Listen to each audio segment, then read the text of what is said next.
Hi guys!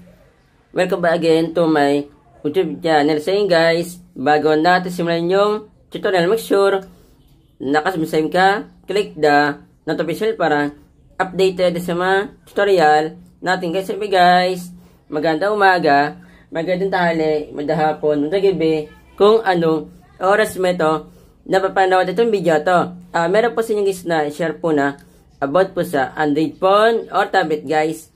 Meron ka bang Android phone or tablet na hindi po mapindot po yung application at mahina po yung brightness po niya? Katulad po nito guys. Ayan.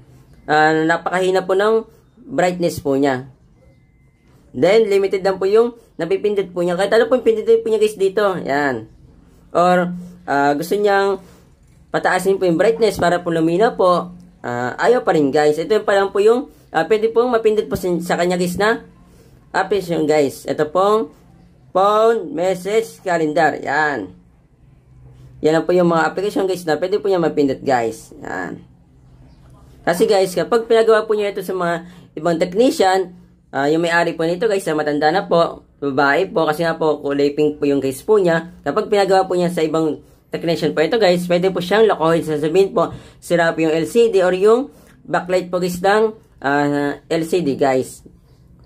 Or, yun lang guys, yung pwede po siyang nakuhin guys. Sasabihin, papalitan po ng backlight or papalitan po guys na LCD guys. Napakadali lang naman po ito guys na ayusin. Hindi na po tayo guys na gagastos. Pero meron mga technician po dyan guys na hindi po kayo lalakuhin, sisilin po kayo ng mura or hindi na po kayo sisilin guys. Kasi napakadali naman po itong ayusin guys.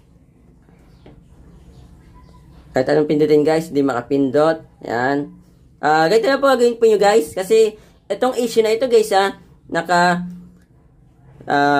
super saving mode po ito guys. Kumbaga, yung gumagamit po ng ganun guys pang emergency lang po guys. Para po yung mga gamit po niya ay limited lang po. Meron pa akong video po yung guys nasa description po ng video guys yung tutorial po yung guys. Kung gusto po yun na i-open po yung guys, gawin po yun. Kapag malapit na po kayo, malawbat guys, pang emergency lang po yung gumagawa po nito guys. Exit po natin guys. At dito po sa baba, meron po kayo makita po guys na exit. Yung iba naman po nandito sa taas guys Yan.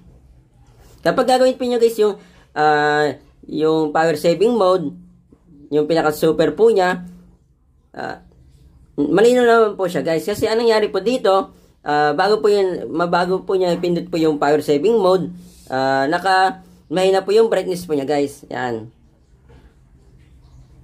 Papakita ko muna sa inyo guys na kahit malakas po yung brightness po nito, pwede pa rin po siya guys na i-power saving mode. Pause ko itong video na ito.